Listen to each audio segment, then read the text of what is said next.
good morning! Ayan, kamusta po kayo? Alright, so maraming salamat po sa mga nanood kanina sa Business Finance. But now, I would like of course to greet you. Good morning po. Welcome po sa ating organization and management, no? Ayan, maganda rin yung topic natin ngayon. Okay, pero before that, syempre gusto kong batiin syempre lahat po ng learners. Okay, ang mga teachers, syempre lalo ng mga ABR teachers, no? At syempre yung mga estudyante ko dyan sa San Francisco High School. Maraming salamat po, Lord. Maraming salamat po sa panonood. Okay? So, excited na po ba kayo? Ayan. Sige, start na natin ha. Maganda rin tong topic na to, okay? So, our topic, no, for today is compensation and benefits, performance evaluation, and employee relations. Naku, ano ba itong mga pinasasabi ni Tutor Rose? Okay? Siyempre kasi, pagka nag-work kayo, maintindihan niyo ako. Okay? Good morning po muna kayo, Ma'am Mian Grace Salvador. Yan, from SDO Santiago. Good morning po, Ma'am Maricar Paulino de la Cruz. Ayan, love you po. Yan. And good morning, Ara Karel Yorka. Ayan, ano? Hello! Okay, so let's start na po, no? Maganda kasi to. Ayan. So, again, this is Tutor Rose from SDO Quezon City. So, join us, no, with Tutor Malos every Friday sa Organization and Management at 11:30 to 12 noon, diba? Yan, lagi nyo kami sasamahan, ha?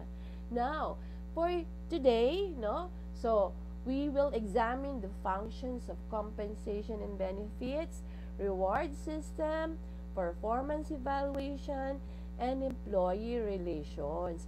Masyado ba yung mga term? Ayan. Sa mga nag-work na sa inyo, no, na kumbaga nakaka-relate na kayo, diba? Ayan. So, last week, sinimula ni Tutor Malos, no? Yung recruitment, selection, training. Ano ba ito mga ano? Okay, so para lang po magkaroon tayo ng idea, no? Iko-continue ko po yung HR function. 'Di ba? Nag-planning na tayo kay Tutor Malos, nag-organizing, kasi nimula ni Tutor Malos yung staffing last week. Na yung staffing actually, human resource management function siya. So, sa senior high po, na-introduce po kayo syempre sa marketing, next time siguro yun sa inyo, sa marami, business finance, no? Accounting. Ito pong human resource management. Ano rin ito sa inyo? Isang option nyo po. Pag tinuloy nyo po ito, no, sa college, isang specialization rin siya sa business. So, yung mga didiscuss namin dito, yun po yung magiging nature ng work nyo in the future. So, recruitment, the more the merrier, para sa selection, alam natin the best applicant na siya. Okay? At syempre, yung napiling yung successful applicant, 'di ba? So mag-a-undergo siya ng training. Syempre unang-una doon yung orientation, or onboarding na term natin, no? At sana bago isa lang talaga yung empleyado o yung employee, no? Ayan, sana nakapag-training na siya. Alam niyo ba kung ano yung pinaka inaabangan, no, na topic, 'di ba? Pag orientation, nagigising lahat, no? Ayan, ano nga ba? Okay, syempre, compensation, di ba? Syempre, compensation, yun ang gusto natin malaman. Ano ba yung saswerduhin natin? So, ganun yun.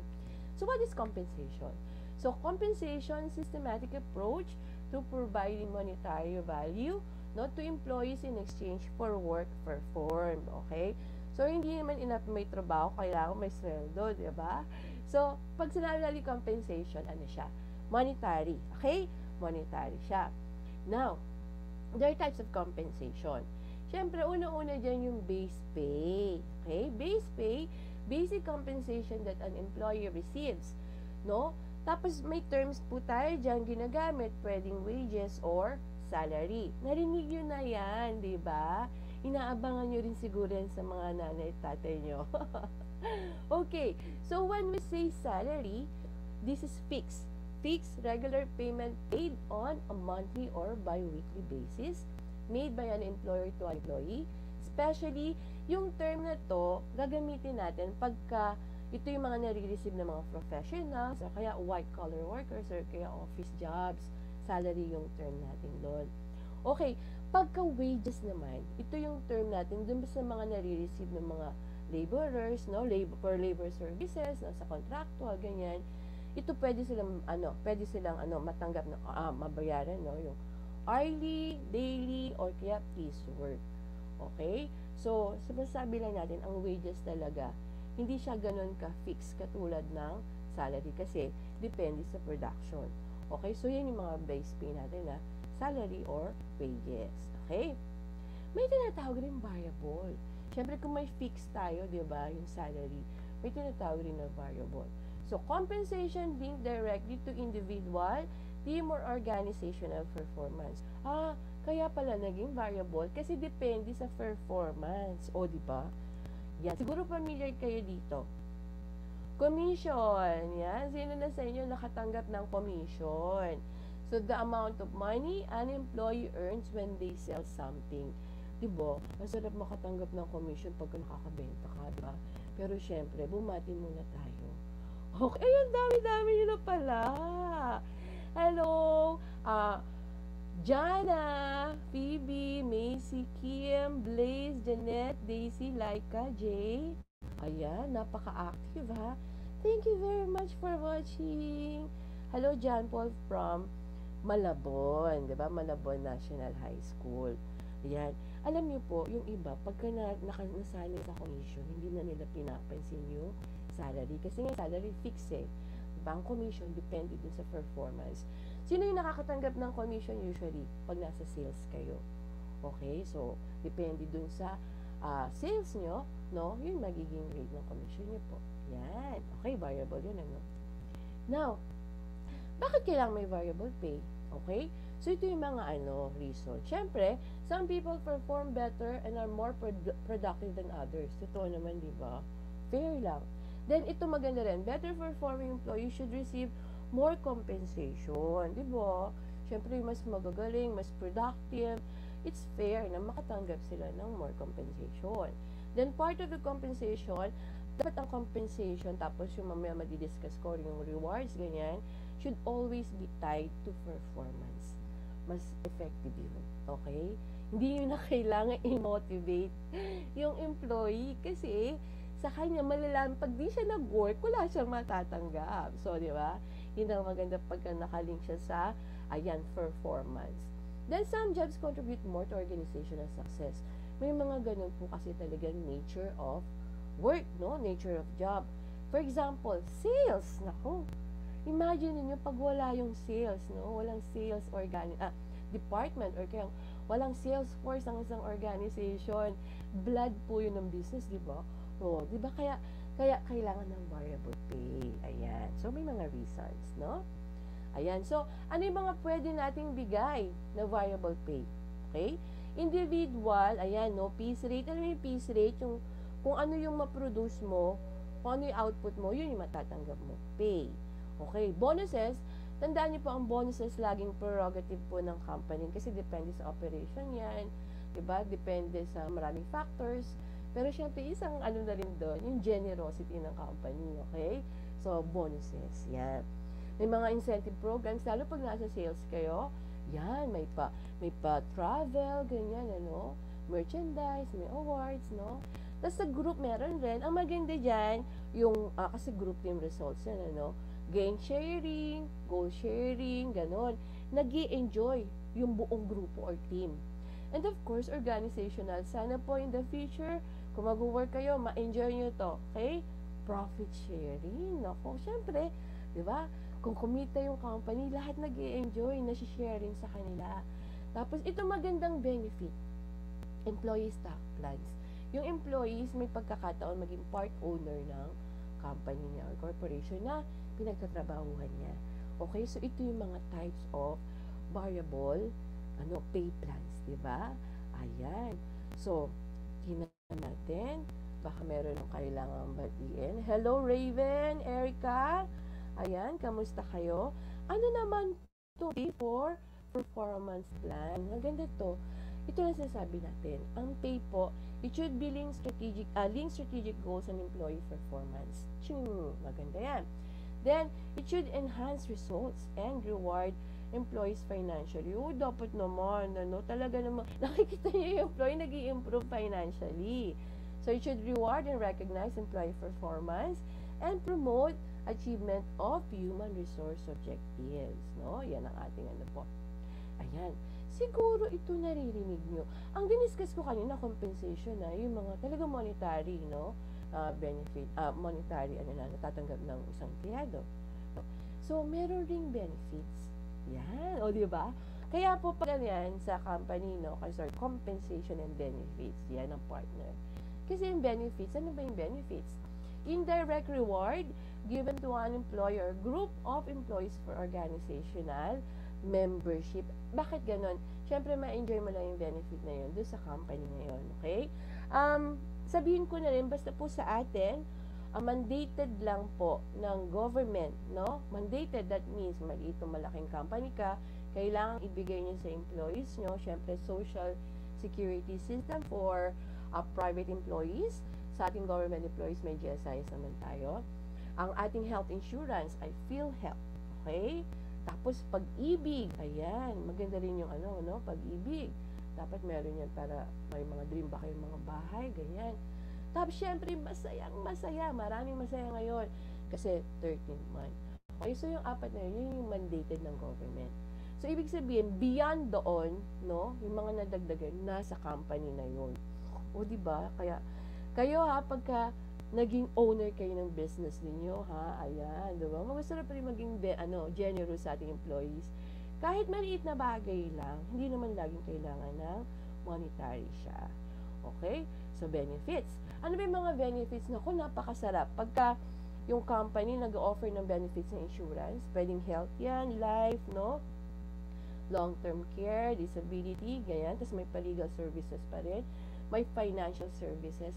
Financial services usually pwedeng mag-loan yung employee din sa company. Tapos maganda rin yung company na nag-offer ng educational assistance. Alam niyo yun, pwedeng dun sa employee mismo, pwede kayong mag-aral, di ba? Salary reduction, or kaya dun sa anak ng employees. Napakaganda mga benefit na yan, Ayan. Pero syempre, depende yun sa company, Basta yung sinabi ko sa inyo apat, yun? Automatic yun. Okay? Beyond that, nasa company na yun. Okay? Now, ito po, meron din naman tayo na nakasaad po yun sa Labor Code of the Philippines. Pero tingnan natin, ito yung mga benefits na pwede natin ma-enjoy.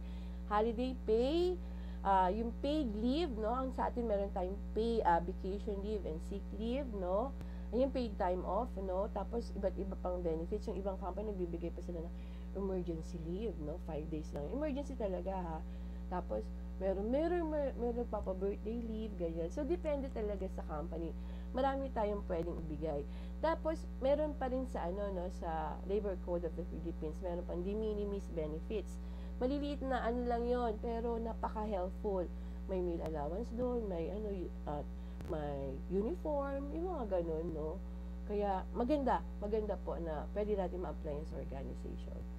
Okay, so, compensation, benefits, baka naririnig nyo rin to, rewards and incentives. Pero syempre, bati muna tayo. Okay? Yan. Parang dumami na. Ay, Ma'am Ophelia, na-miss kita. Ayan. Tapos, Erica, hello, Rohaifa, Primrose, Eloisa, Carrie, Alexander, Grace. Thank you for joining us, this morning. Emmanuel, Pamela, ayan. Sana may na-experience ito in the future. Okay, may rewards and incentives? So, aside from compensation and benefits, pwede rin kayong magbigay nito. Rewards and incentives, monetary and non-monetary rewards provided to employees in order to attract, motivate, and retain them. Anong kaibahan ng dalawa? Yung rewards po, ibig sabihin, may result na yon. Okay? Result na siya. Retrospective, kumbaga nagawa na siya. Okay, na-achieve na yung goal, doon ka magre-reward. Ano yung incentives? Ito naman futuristic. Okay? Papakita nyo ito, yung incentive nyo, pagka na-achieve nyo yung target na to, ito yung makukuha nyo. So, ganun siya, Yung reward, nangyari na yung performance. Kaya ibibigay na yung reward. Incentives naman. Pwedeng pang-motivate. Yan, okay? Ito yung mga types of incentives natin. Baka magulang kayo parang halo-halo rin kasi pwede naman, depende kasi sa company yon. Pili tayo ng incentives. Yung incentives talaga, bonus, perks, bonuses, no, service awards, trips, no? Yan. So, marami-raming incentives ang pwede ibigay yung company. Pero sabi ko nga sa inyo, hindi kailangan monetary yan. Kahit simpleng bagay, alam niyo yun, mapataas nyo lang yung moral ng mga employees nyo, okay na po yun. Okay? Yan. Ako, ang importante lang ito, ma-recognize natin ang kanilang importance. Okay? Ang kanilang contribution sa ating organization, di ba? Ayan. So, excuse po. Ngayon, gusto niyo ba mag-HR?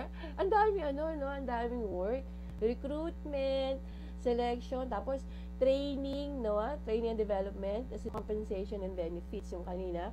Ito, another naman, performance management. Itong dalawang terms na to, lagi silang, kadalasan, nag-interchange sila. Pero let's define them. Performance management, series of activities designed to ensure that the organization gets the performance it needs from its employees. Actually, part niya lang po yung performance appraisal. Yung performance appraisal, ito rin po yung tinatawag nating performance evaluation. Okay? So, the process of determining how well employees do their jobs, do a standard, and communicating that information to employees. Very important. O, diba, siguro iba sa inyo natanggap na yung grades, diba? Na-evaluate na ba ang inyong naging class performance? Ganito rin yun. Sa organization, ini-evaluate din yung performance ng mga employees. Okay? Ayan. So, yung performance information, sometimes pwedeng subjective yan, pero ang lagi talaga naman ginagamit po ngayon, yung objective. Kaya we have to be objective, no? Yung sales output ba? Yung output, yung results, no? So, sales made, customer satisfaction, cost reduction, di ba? Pero, alam niyo po ngayon, very timely rin, lumalabas pa rin po talaga yung attitude, attitude. So, big factor rin po siya sa performance. Totoo naman po yun, di ba? Ayan. So, ano yung common performance measures, no? Under performance management. Ito yung mga titingnan sa isang employee, no? Siyempre, quantity of output and quality as well, di ba? Hindi pwedeng quantity lang. So, ano po yan, Sabi natin ba yan? Quantity and quality. Timeliness. Bakit ba puro deadline? Kasi ganoon talaga pagka nasa organization na kayo, okay? And presence at work. O, bakit laging chine-check yung attendance nyo? Training pala yun, gano'n. Pagka nag-work na rin kayo, kailangan kasing laging present. Kasi, kahit gano'n ka galing, kung hindi ka naman present lagi, yung reliability and dependability naman question. Ganun. Diba? So, itong pinaka-importante sa performance appraisal, no? Ang purpose po niya, dalawa, administrative and developmental. Unahin ko na yung administrative, Sa isang organization na wala silang yung ganyan, yung wala talagang collective bargaining agreement, dito nakasalalay po yung merit increase the following year. Compensation, basta merit yun yung tawag nila, Promotion, disciplinary action, dismissal, downsizing, baka may mga employees na ganyan. So, administrative siya.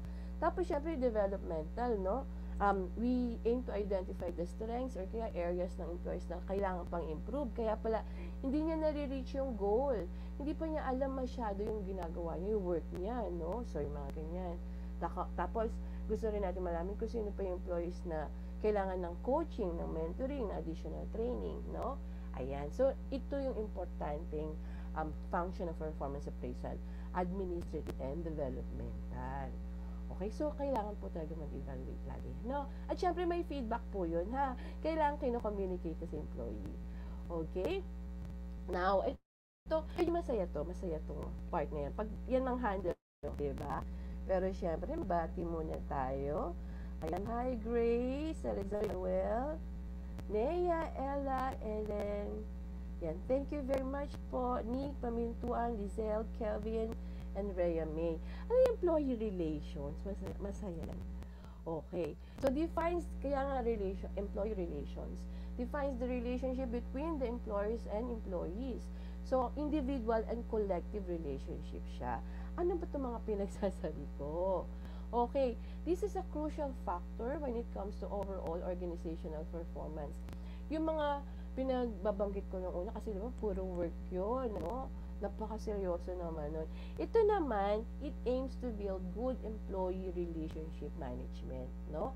Siyempre, pag kayong employees, they feel that they are important, no? They part of the company or organization, ayan, they will feel motivated, di ba? At yun yung gusto natin dito. It will improve their well-being and performance. Okay, ano ba to? Ang employee relations programs na yan, sila rin yung in charge sa learning and development. Doon meron pong, meron may mga training and development, no? So, may peer mentoring and coaching, employee wellness program, no? Tapos dito rin dapat may conflict resolution, disciplinary actions, no? Ito yung pinaka-concrete na makikita nyo nag-work ang employee relations department or kaya section. Yan yung mga party ba? Naku, magkaka-party ba ngayon? Diba? Okay, tapos yung mga alam niyo masarap yun sa organization, sa company, yung mga kainan ba? Ayan.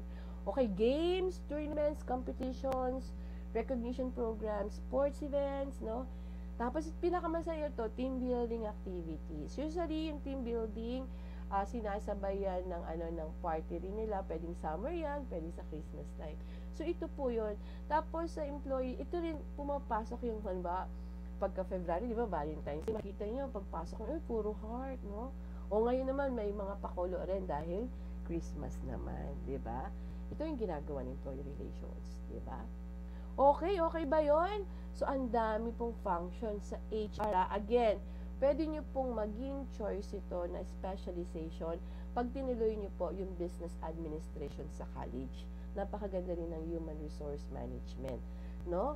So, madami kayong gagawin. Tsaka nakafocus po talaga kayo sa tao. Okay? Yes. Okay, ito, let's try. So, this is the process of determining how well employees do their jobs sa standard and communicating that information to employees. O baka maguguluhan kayo, ha? Kasi puro performance, ano? Performance feedback, performance appraisal, or performance evaluation. Ano ba yung natin dyan? Okay, tingnan natin kung may mag-a-answer. Yan. Hello po, Sarah, Denise, RG, and LG. Ayan. Thank you very much po, Yan, Friday, samahan nyo kami, Siyempre, sige, ako na rin magsasagot para mas madali nyo matandaan. Okay? Yan. So, we have performance appraisal. Again, performance appraisal and evaluation para walang po yun na. Okay. Next. The amount of money an employee earns when they sell something. Yan. Diba? So, pag kayo, maganda rin skill yun, Pagka nasa sales kayo, maganda ma-develop rin yun. No? Ayan, sige na nga. Ano ba ito? Siyempre, no? Commission. Kasi ang commission po, depende yan dun sa laki ng sales na nabigay nyo rin siya sa company. Okay? Kung maganda salary and commission, pero napakagandang na yun. Usually allowance. Allowance tapos commission. Next, ayan, a systematic approach to providing monetary value to employees in exchange of work performed. Systematic approach, Ayan, compensation. Actually, itong compensation and benefits, yung human resource department, they work closely with the accounting department, no? Ayan ang kanilang diyan sila nag-work together. Yan, so tatlong question ko lang, no? Ayoko na kayong pahirapan Okay, syempre reference po natin book, no? From Cengage. Yan, okay? So again, tuwing Friday, samahan nyo kami ni Tutor Malos, Organization and Management, 11:30 to 12 noon, okay? So, ayan, every Friday po, Basta pag Friday natin, Business Friday, okay? Next Friday, napakaganda. Okay, tapos na tayo dun sa staffing function, sa HR function. I-introduce na po ni Tutor Malos yung leadership naman, motivation, communication in the workplace, no? Yung next function ng management. Okay, so maraming salamat po. This has been Tutor Rose See you next Friday. Bye-bye. Enjoy